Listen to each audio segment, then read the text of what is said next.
Good afternoon, committee members. I am calling to order the Budget and Finance Committee meeting. It is 3:58. Do we still need to do that countdown thing? Okay.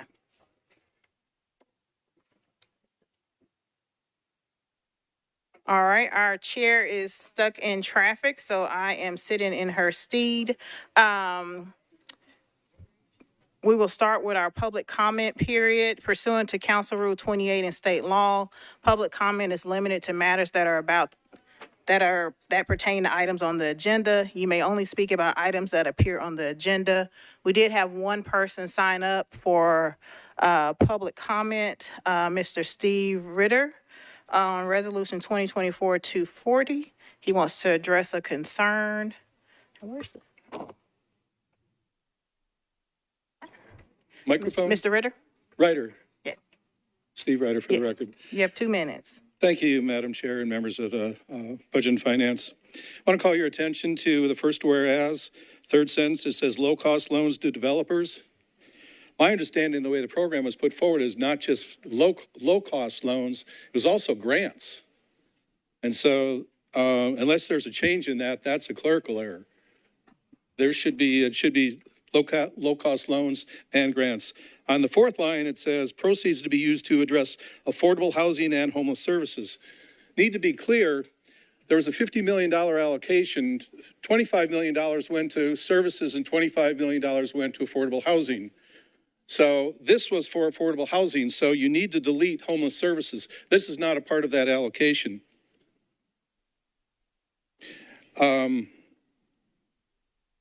When this was sold to the public, we were told that they were shovel-ready projects that are all ready and raring to go.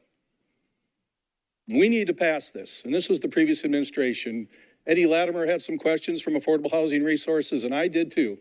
And I thought, really, shovel-ready projects? Well, okay, we'll wait and see. That didn't really happen because there weren't shovel-ready projects. And this was really poor program design. To go out there and say you're going to have applications come in and whether you're going to go for the pot of money for the grants or the pot of money for the loans, developers need to know exactly what the program design is.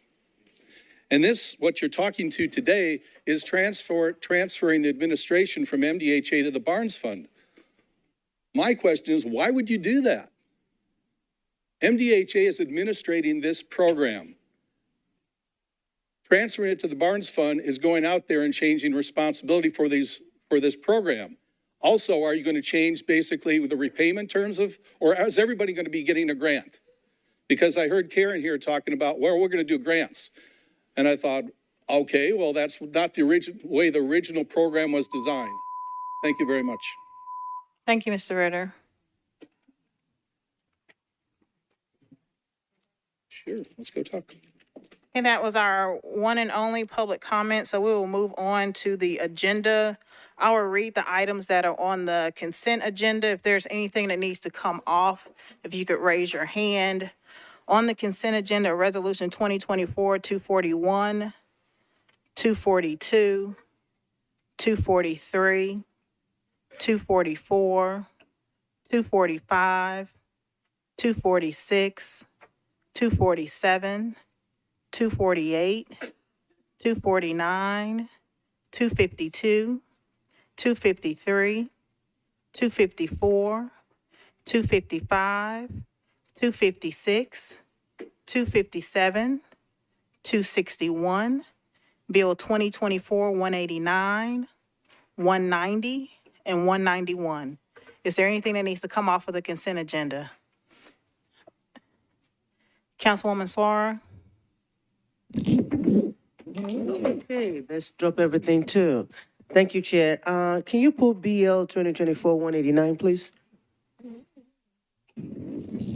Okay, that's Bill 2024-189 will come off of consent. Are there any other items that need to come off of consent? Seeing no hands, I will read the captions. Item number 3, Resolution 2024-241, Nash, Porterfield, Gamble, and Allen, authorizes the Metropolitan Development and Housing Agency to negotiate and enter into a pilot agreement and accept payments in lieu of ad valorem taxes with respect to a multifamily housing project located at 500 Ocala Drive, known as Hickory Forest.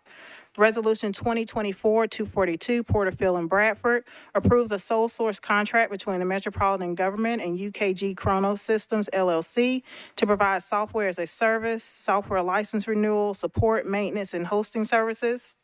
Resolution 2024-243, Porterfield and Bradford, approves Amendment Number 1 to a sole source contract between the Metropolitan Government and Splash Business Intelligence, Inc. to reflect change in the services provided, increase the value of the contract, and add or delete certain other terms. Resolution 2024-244, Porterfield, Evans, and Welsh, accepts a grant from the Tennessee Department of Health to the Metropolitan Board of Health to implement and coordinate activities and services related to sexually transmitted infection prevention, testing, diagnosis, treatment, and surveillance. Resolution 2024-245, Porterfield, Evans, Welsh, and Cortese, accepts a grant from the Tennessee Department of Health to the Metropolitan Board of Health to provide an array of programs and direct patient care services to meet the public health needs of Tennessee citizens. Resolution 2024-246, Porterfield, Evans, Bradford, and Cortese, accepts a grant from the Friends of Metro Animal Care and Control to the Metropolitan Board of Health to provide funding for the microchip clinic and the pet pantry, a component of the safety net program.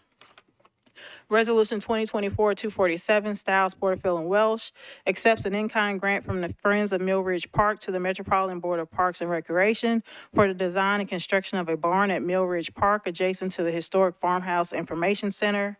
Resolution 2024-248, Porterfield, Stiles, and Welsh, accepts the terms of a cooperative purchasing master agreement for a mobile concert stage for the Parks Department. Resolution 2024-249, Porterfield, Evans, Welsh, and Cortese, accepts a monetary donation from Aristivi Foundation to the Metro Nashville Office of Family Safety for the department's use and benefit. Resolution 2024-252, Porterfield and Evans, accepts a high-intensity drug trafficking areas program grant from the United States Office of National Drug Control Policy and the Metro Nashville Police Department to provide funding to aid in the investigation of drug-related deaths. Resolution 2024-253, Porterfield and Evans, approves a contract between the Metropolitan Government and Agilent Technologies, Inc. to provide maintenance and service for toxicology and drug ID Agilent instruments. Resolution 2024-254, Porterfield, authorizes the Department of Law to compromise and settle the claim of Push LLC against the Metropolitan Government in the amount of $9,711.69 to be paid out of the NDOT Sidewalk Fund. Resolution 2024-255, Porterfield and Bradford, approves a sole source contract between the Metropolitan Government and Alchemage LLC to provide maintenance, support, upgrades, and enhancements for Metro's document management imaging system.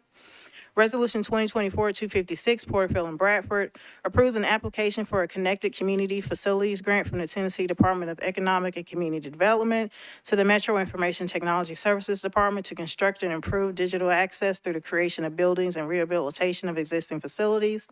Resolution 2024-257, Porterfield, Parker, Welsh, and others, approves an application for a transportation planning grant from the Tennessee Department of Transportation to the Nashville Department of Transportation to determine strategies to support improvements in traffic flow, safety, mobility, and overall efficiency of the transportation system.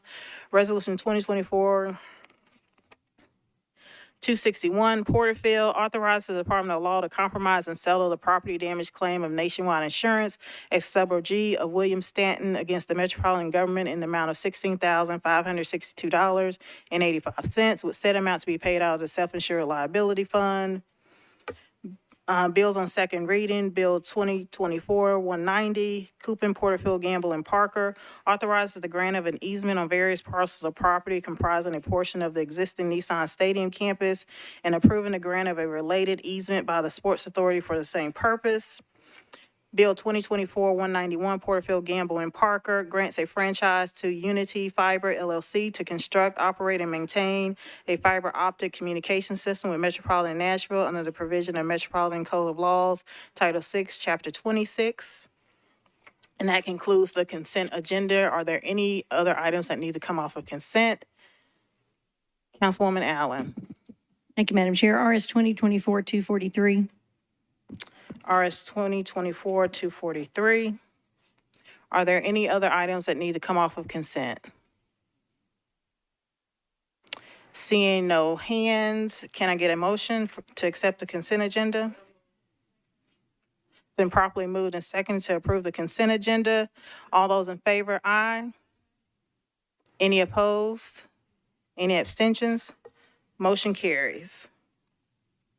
All right, we are back on the full agenda. Item number 1, Resolution 2024-194, Porterfield, an initial resolution determined to issue general obligation bonds of the Metropolitan Government in an aggregate principal amount of not to exceed $514,055,000.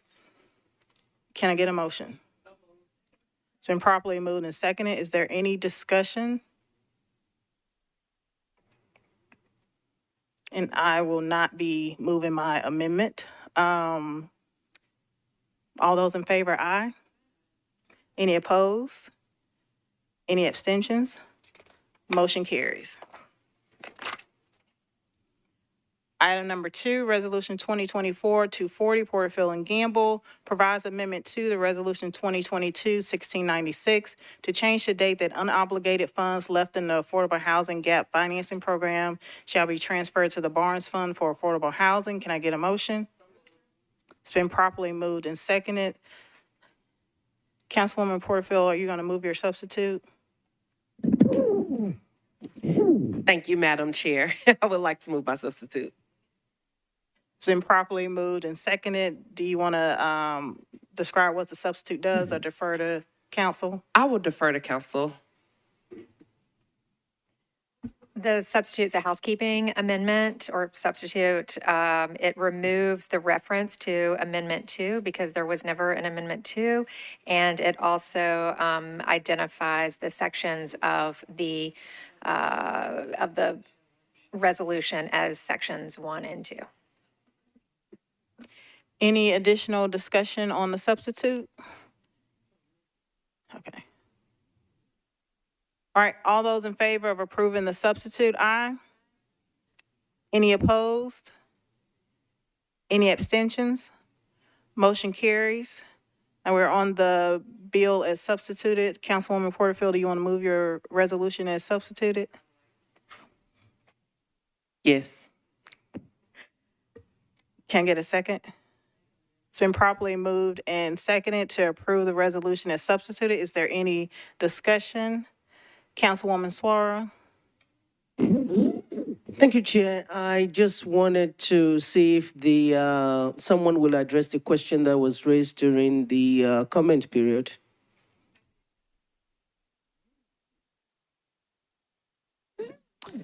Councilwoman Johnston. Thank you. Yes. So I clarified this with our guest earlier. So the reason that it said loans is because they all are loans. Some of them were to be forgiven. So a forgivable loan is different than a grant. That's just wordsmithing, really. Because for all intents and purposes it is, because it was forgiven on the front end. We did limit the percentage of those funds that could be forgiven in the very beginning. So not all of them were forgiven. They were, for the vast majority of them were forgivable loans, but that was how we structured it. What was the other question? Can somebody remind me? Councilwoman Suara. Yes, the other question is that the rest of the money is being moved to Bonds Fund. Can someone in Bonds articulate whether they're ready or if they have the mechanism to administer it just like MDHA is? They're not administrating it like MDHA. They're administrating it just like they would in normal Barnes Fund funds. That's how we set this up when we allocated the $25 million. We had, I think it was 4 or 5 different resolutions, $25 million in aggregate among 2 or 3 resolutions were for permanent supportive housing, or for wraparound services and things like that. It was $25 million that went to this MDHA project for shovel-ready projects that we can argue were or were not shovel-ready, but that's apparently here nor there at this point because I argued against this $25 million from the very beginning. What we said was, well, what happens if we don't have enough people, enough developers to apply for these low interest loans or forgivable loans, what do we do with the balance of the funds? And the way that we handled it was the balance will go into affordable housing to stay in that sort of category. So it would go to the Barnes Fund. That's how we handled it. What happened is that we had some late applications that we chose to fund through the program that came in, either they came in after the date or they were addressed after the date. And so we're changing the date so that those can be allocated to these projects through these developers, thereby lowering the balance that will go to the Barnes Fund. Did I do that right? I did it right. Okay. So I assume no one from the administration wants to add to that. Councilwoman Johnson did a great job. Thank you. Councilwoman Suara. Thank you, Chair. The only question that I have is that I remember when we were doing this 25 million, there was we stressed how a lot of people are not getting into housing because they have problem with funding and financing. And that was an issue that this is supposed to address. So my question now is, when we move the balance into bonds, will it be designated or earmarked for that kind of grant, or will it just be the regular bonds fund grants? Because that is not based on people struggling to get money. So I think it's very important that the intent of the 25 million stays with the balance of the 25 million. I'm told that there's someone here from the Barnes Fund.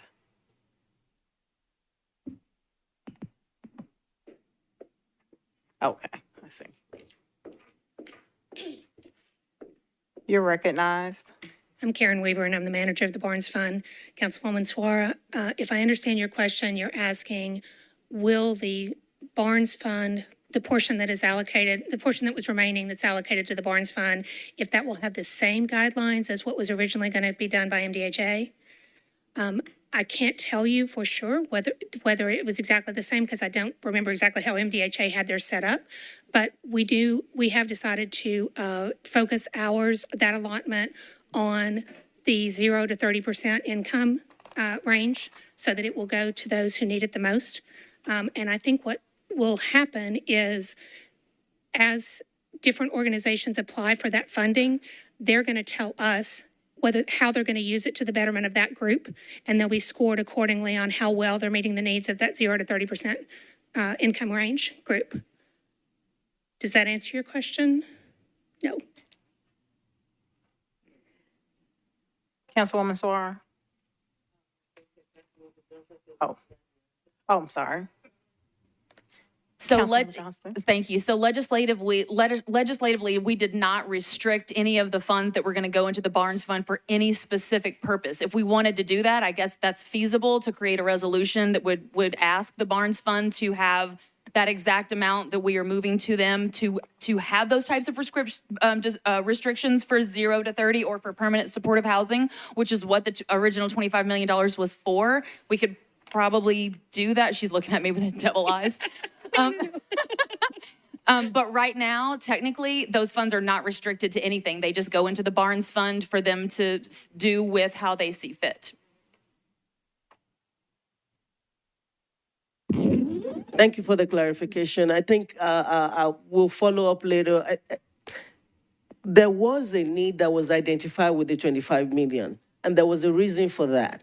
Not everybody can get the Barnes Fund because they have to still leverage it with other sorts of funding. That's why this came in as a way to help with capacity building and helping people get into producing housing. That was the whole point of it. And that was why it was overwhelmingly supported. And so to now take a part of it and not do what it was intended is what I'm trying to find a way for us to get back to. So it may be something we're going to address later once it gets to bonds, but I would like to see that money used the way it was intended from the beginning. So thanks.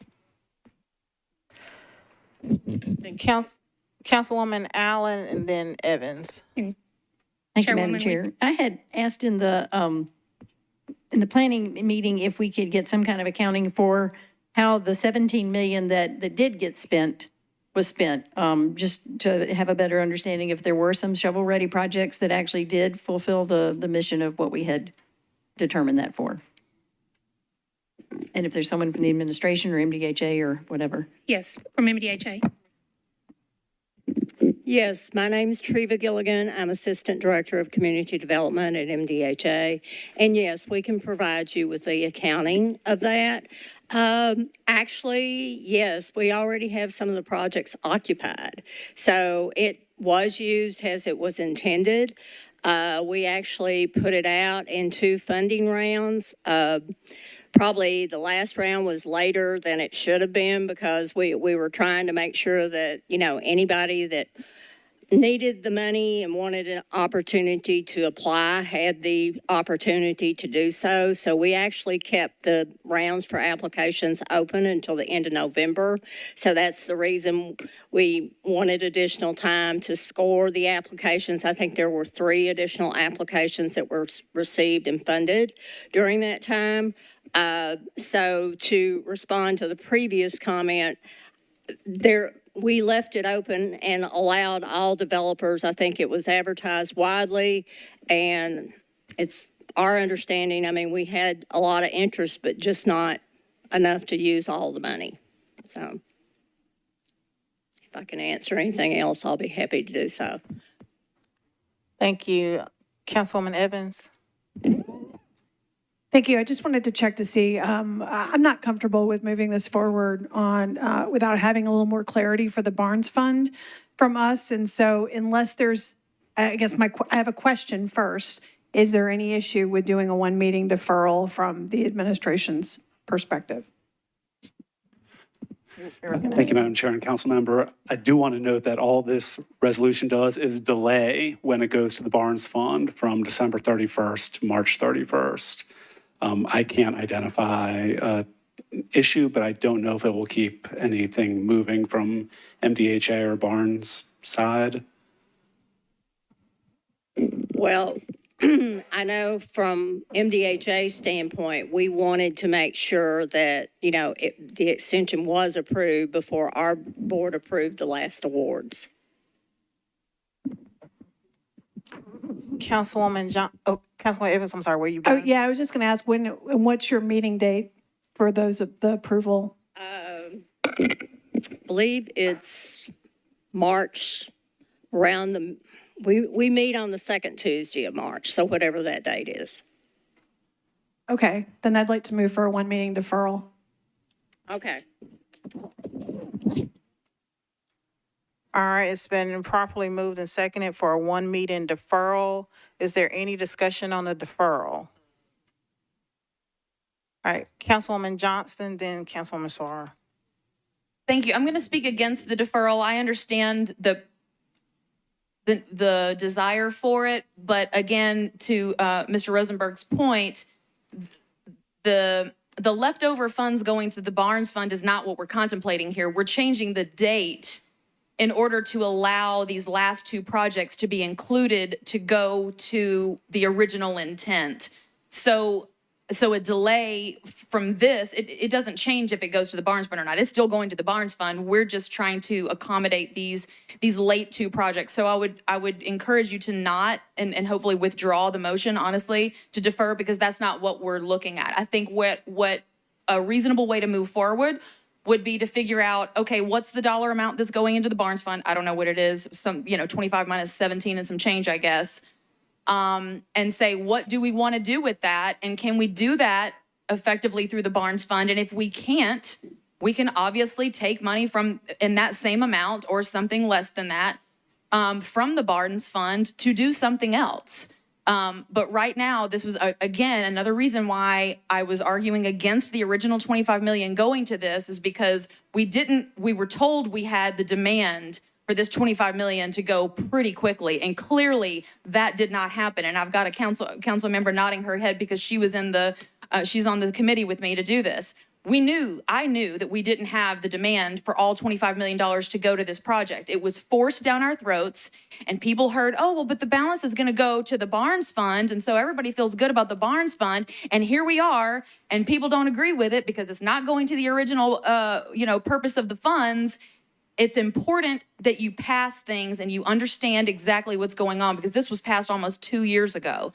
So again, I would argue against the deferral. That's not going to do what we need it to do. We need to look at what is the balance of the funds, what do we want to do with those funds, but we need to go ahead and amend the date. That's all this resolution is doing.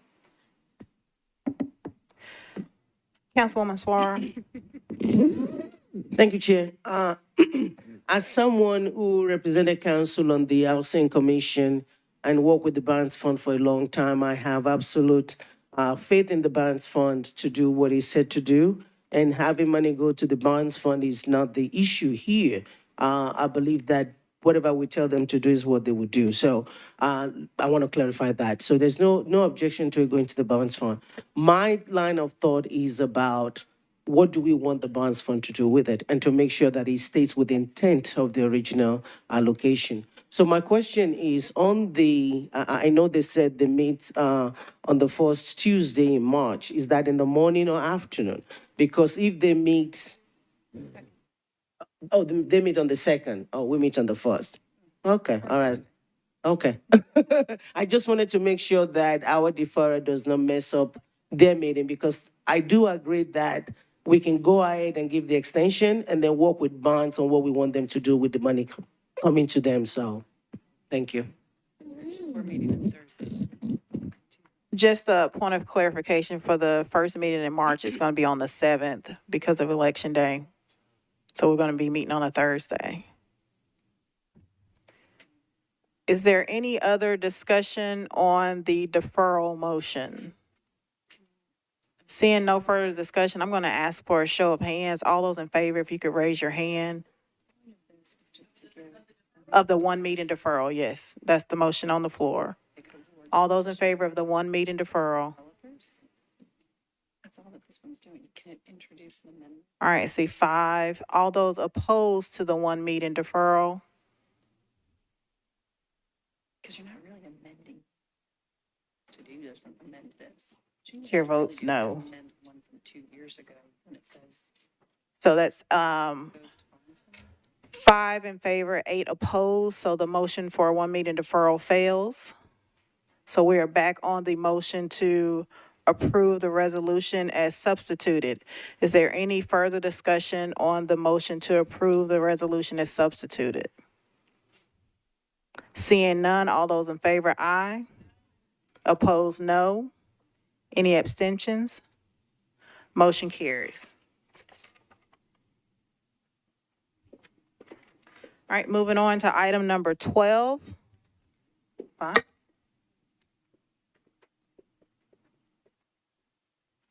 It did, that's right, thank you. Moving on to item number 5, Resolution 2024-243, Porterfield and Bradford approves Amendment 1 to a sole source contract between the Metropolitan Government and Splash Business Intelligence, Inc. to reflect change in the services provided, increase the value of the contract, and add or delete certain other items. Can I get a motion?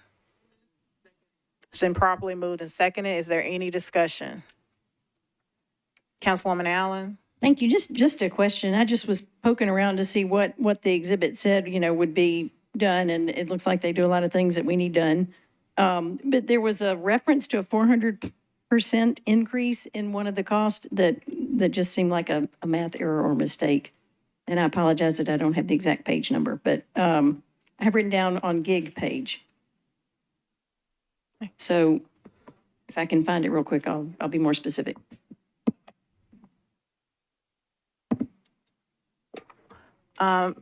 Ms. Clark with ITS, you're recognized. Yeah, could you, Councilmember Allen, do you know where you're looking at? Is that the value is increasing from original 1 million to new contract max of 3 million? Is that where that's, I don't know if there's a rate. We had a couple of new rates, but we didn't have any other rate increases other than the overall max value, so I'm not sure. Okay, and I apologize. This is a question I should have asked earlier, and I should have marked, and I didn't. But I just didn't want to obligate us to a 400% increase on something that we didn't want to pay.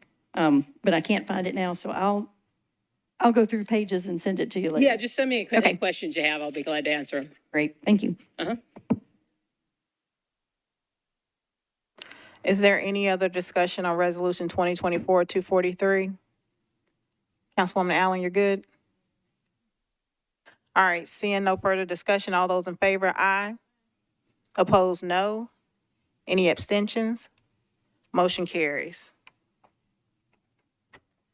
All right, item number 12, Resolution 2024-250, Porterfield and Evans accepts an Urban Area Security Initiative grant from the Tennessee Emergency Management Agency to the Metro Office of Emergency Management to fund costs related to enhancing efforts to build, sustain, and deliver the capabilities necessary to prevent, prepare for, protect against, and respond to acts of terrorism. Can I get a motion?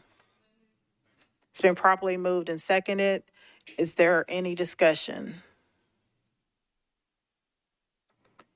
Seeing none, all those in favor, aye. Opposed, no. Any abstentions? Motion carries. Item number 13, Resolution 2024-251, Porterfield and Evans approves an application for a hazardous materials emergency preparedness grant from the Tennessee Emergency Management Agency to the Metro Office of Emergency Management to expand awareness of emerging trends and deliver the latest and most pertinent training to personnel. Can I get a motion? It's been properly moved and seconded. Is there any discussion? Seeing none, all those in favor, aye. Opposed, no. Any abstentions? Motion carries. Item number 20, Resolution 2024-258, Porterfield and Parker approves an advanced transportation technology and innovation grant application from the U.S. Department of Transportation to the Nashville Department of Transportation to establish a comprehensive advanced transportation management system featuring transit signal priority along Gallatin Pike to help alleviate traffic congestion. Can I get a motion? It's been properly moved and seconded. Is there any discussion? Seeing none, all those in favor, aye. Any opposed, no. Any abstentions? Motion carries. Item number 21, Resolution 2024-259, Porterfield and Parker accepts the terms of a cooperative purchasing master agreement for curb management technologies for NDOT. Can I get a motion? It's been properly moved and seconded. Is there any discussion? Seeing none, all those in favor, aye. Opposed, no. Any abstentions? Motion carries. Item number 22, Resolution 2024-260, Porterfield, Gamble, and Parker authorizes the Metropolitan Government to enter into an interlocal agreement with the City of Goodlettsville for the transfer of the Liberty Lane service area. Can I get a motion? It's been properly moved and seconded. Is there any discussion? Seeing none, all those in favor, aye.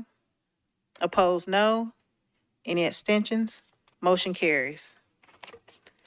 Item number 26, no, there's 189. Item number 24, bills on second reading, Bill 2024-189, Coupon, Porterfield, Gamble, and others, approves a lease agreement between the Metropolitan Government and Nashville Garage LP for office space at 250 Dederick Street, Nashville, Tennessee. Can I get a motion?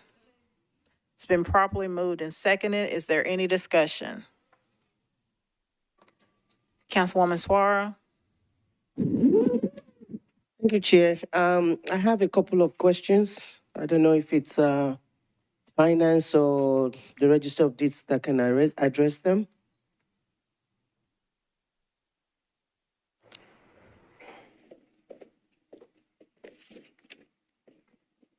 Stand up, sorry, guys. Thank you. You know, I'm one of the people that always believe that leasing is not the best thing for Metro to be doing, especially when we have a whole lot of properties that we're not using. And everybody knows that since my thing with Morris Building, I've always make it a point that with every lease, I've got to look into the cost as well as other options that we have available. So for this particular one, in looking at, and thank you, Ms. Mary Jo sent me some information, in looking at the cost of the prior lease, it was about $9 per square foot, and now we're going to one that is $40 per square feet. So my questions are, one, any reason why we're not staying where we are to save that $31 per square feet? Two, did we look at other properties? I mean, $40 seems very high. And did we look at metro properties to see if we can move there?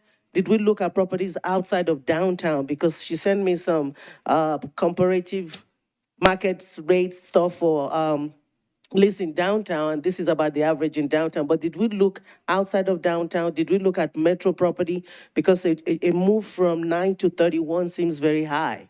And I was hoping that you can address those for me. Thank you. We have Ms. Karen Johnson, our Register of Deeds. Ms. Johnson, you're recognized. Thank you, Madam Chair Toombs. Thank you, Council Lady at Large Suara, and honorable council members. I am here with my Chief Deputy, Attorney Jack Brown, who's going to also help to answer these questions. To answer your first question about the difference in the cost, we went through an extensive analysis to look at what we were paying back in the 90s versus today in 2023, 2024. It is significantly different and changed since that time frame. As you all know, the building currently is now under the management of Powers Management, which is an arm of the Nashville Predators. Whereas before, we used to control the building as Metro government. So what has happened is they are undergoing some expansion opportunities that we're not privy to many of those discussions. But the reason why we had to move swiftly with this lease is because our timeline was cut to a year. And I will let Jack expound on that. Yes, so in this past May, we received an email asking when we were going to move from the Predators. This was the first time we knew that they were going to kick us out of the Bridgestone Arena. There had been some prior discussions between the prior administration and the Predators that we were not a part of, that they didn't feel like it was necessary to include us in. So we always knew that we had a one-year notice provision under our current lease where if they decided that they wanted our space, they could give us 1 year's notice and we would have to move out. Well, they gave us that notice in May of last year, towards the end of May. And so our goal, or they want us out by June 1 at the latest of this year. And there's been many discussions about that. So it did start a timeline from last June to not giving us a whole lot of time to look at all the options. However, we have worked extensively with the Department of Public Property, with Abraham Westcott, who's the new head of public property, and we've looked at as many as 15 different properties. We looked at some metro properties, including ones at the Fulton campus. There were not really any spaces that were directly offered to us, but a lot of those spaces, they were in the process of moving finance and HR and some other metro departments in and around the campus over there. And the only place they said that we might could go was the building that is really not appropriate for what we do.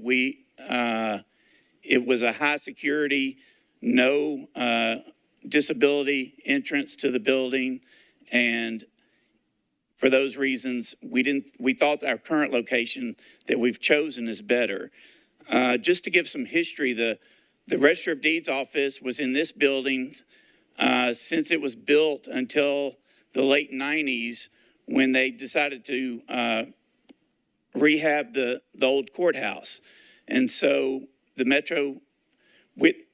Register of Deeds office was supposed to move back into this building, and they in fact did briefly, and then Metro decided there wasn't room for us, so they moved us, or they told us we had to move out, and the prior register, Bill Garrett, negotiated a lease with Bridgestone Arena. At the time, it was the late 90s.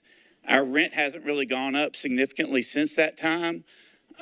So that's one reason our rent in our current space is higher. The other is that we were negotiating a lease at the time with the Nashville Sports Council, which was basically negotiating with ourselves to get a spot for our office. So that's several of the reasons that that this one is so much more than the other. It is now the numbers you quoted did not include our parking and some of the security payments that we pay at our current location. We do admit that the new place will be about 3 times or 3.5 times more than where we are now. We looked at, like I said, 15 different spots, both downtown, around downtown. It was our desire, given our clientele, which is primarily attorneys and title companies, most of which are located downtown. I also want to make the point that every Register of Deeds office in the state of Tennessee is either in their courthouse or in an administrative office adjacent to the courthouse. So it was always our goal to get back closer to the courthouse if at all possible. Ideally, we could move back in this building, but that's not an option. So this location is right across the street. We've talked to the chancellors and the judges. They are all supportive of this move. A lot of times in divorce cases or domestic cases, there'll be deeds that arise out of those cases. They can walk across the street and record those. You come to the courthouse to get copies of judgments that you then come and record in our office to place liens on people's properties or on certain people. So that, for those reasons, it will be very convenient to be right across the street. The amount for the lease is reasonable given what they're charging in downtown, as you stated. We think it's in the best interest of our clientele and of the people of Nashville for us to be close to the courthouse. I don't think some satellite office in one part of the town or the other would be acceptable. So that's why this place is so beneficial and will make a great spot for us. Please let them know that Freddie O'Connell, our current mayor, O'Connell and his administration, I want to emphasize, has been like a breath of fresh air. It's like night and day. We are included in everything. There was a gap in the time, in the transition of administrations where everything halted. We were in the middle of negotiations and they halted because they wasn't sure if the new administration was going to continue forth with this particular move. And so I want to give credit to our current mayor for being so open, receptive, honest, and communicating with us, because the prior administration had the predators feeling as though the Register of Deeds reported to the mayor. And they did not know that that was not the case. So that was why we were not included in all of the communications about their expansion and their need to take this particular space. So I did want to emphasize that this administration has been wonderful to work with, and we've been able to move this at light speed so that we could hopefully vacate at the timeline that the predators are needing us to do so. Councilwoman Suara. Thank you. Thanks for the explanation. I know you said that being downtown is because of the people that you serve, because I know a lot of people are wondering why can it not be a satellite. Are all of your stuff done in person, not online? There is basically 50-50. We get a tremendous amount of mail. We get a tremendous amount of walk-in activity. We are a public-facing office, so a lot of people do come in, and we get a lot of calls, and we have a lot of e-recording.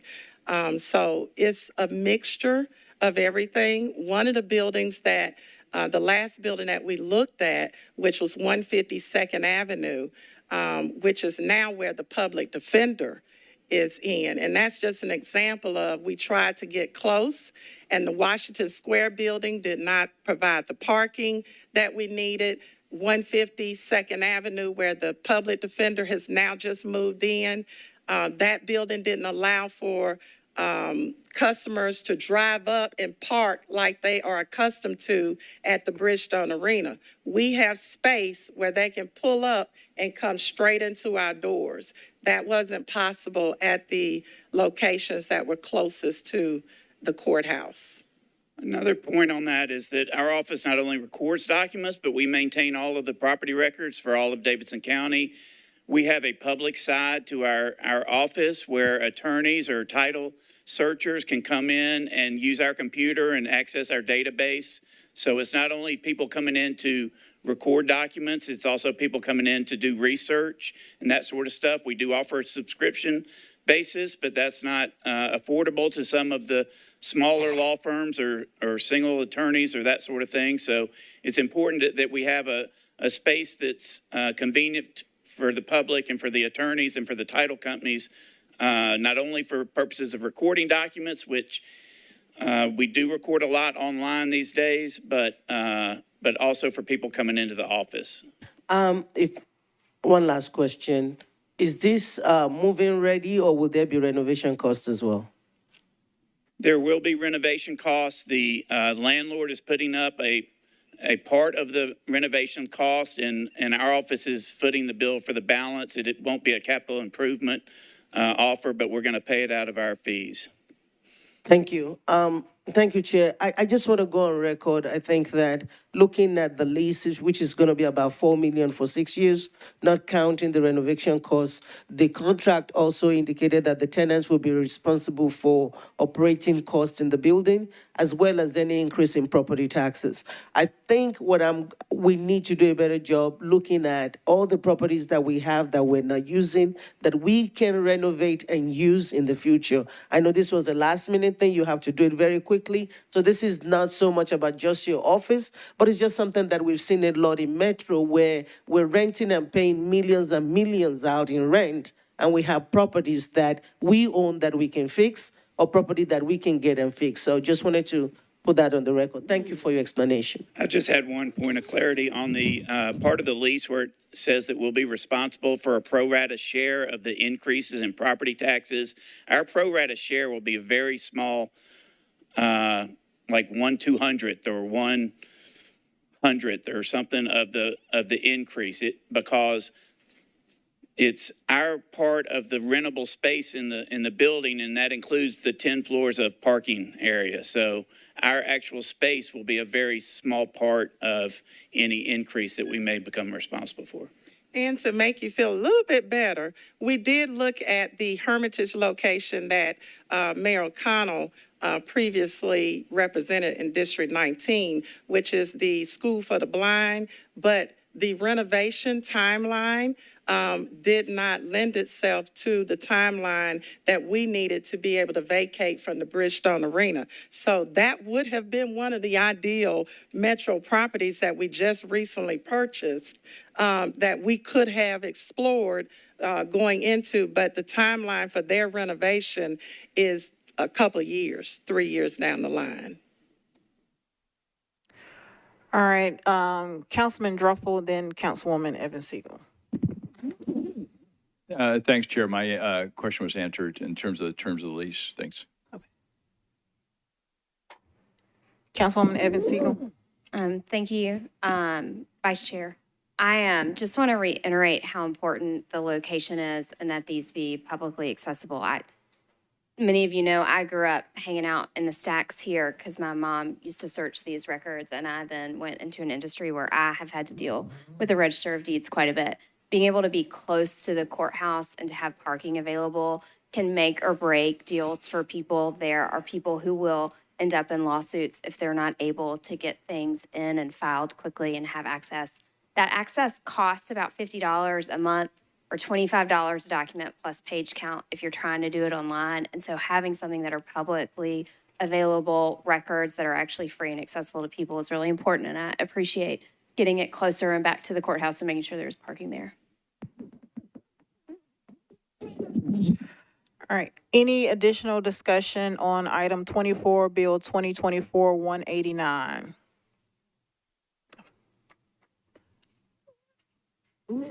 Councilwoman Kimbrough. Yes, I had a question regarding the parking. I know you said that there will be more parking. Now, do you mean it's more paid parking for the public, or will you still? I know at the old place there was certain part. I'm sorry. certain parking slots you had that were designated just for the registered deeds, and you could park there and enter. Will you be having something similar for John Q. Public at this new location? Yes, we're going to be actually acquiring those spaces right in front and the back, working with NDOT. We're going to take those spaces during business hours, and we're going to be working with them and ensuring that that transition happens. Additionally, we will have spaces inside of the garage that will be dedicated for people who are coming into the office. So we'll have both. So spaces in the back, the very front, so that those who are handicapped accessible can be right there and can go straight into the door, as well as those customers that could park who are there for a number of hours, who can park in the garage. Okay, and then I just want to make sure I was clear on one other thing, and that was, this is up for review again in it's a 5-year lease? Is that right? It's a 6-year lease. And the 6-year reason lease? why I did that was because we are exploring property over at the new Oracle campus, as well as the location that I just mentioned on Hermitage Avenue. So we're looking at other locations that are Metro-owned, and I did not want to go into a long-term lease because the goal is to do as Councilmember at Large Swore has expressed. Our desire is to move within a metro space that is close to this courthouse. Thank you. Is there any additional discussion? Seeing none, all those in favor, aye. Opposed, no. Any abstentions? Motion carries. Thank you. Thank you. And I believe the last item on the agenda, item number 27, Bill 2024-192, Porterfield, Parker, and Ewing, authorizes the Metropolitan Department of Water and Sewerage Services to enter into a license agreement with Cumberland River Compact for the installation and maintenance of the Bandalong Bandit Litter Trap in Norfolk Ewing Creek at 3426 Bridgechurch Pike. Can I get a motion? It's been properly moved and seconded, and I will move can I get a motion to move the substitute? It's been properly moved and seconded to approve the substitute. Director Darby, can you tell us what the substitute does? The substitute corrects a typographical error changes the word leader to the word litter.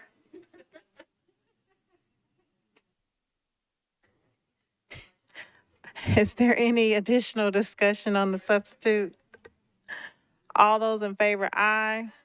Opposed, no. Any abstentions? Motion carries. Can I get a motion on the bill as substituted? It's been properly moved and seconded to approve the bill as substituted. Is there any discussion? Seeing none, all those in favor, aye. Opposed, no. Any abstentions?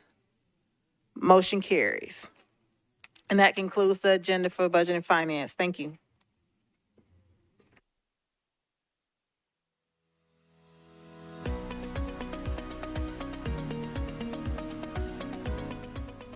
This has been a service of the Metro Nashville Network.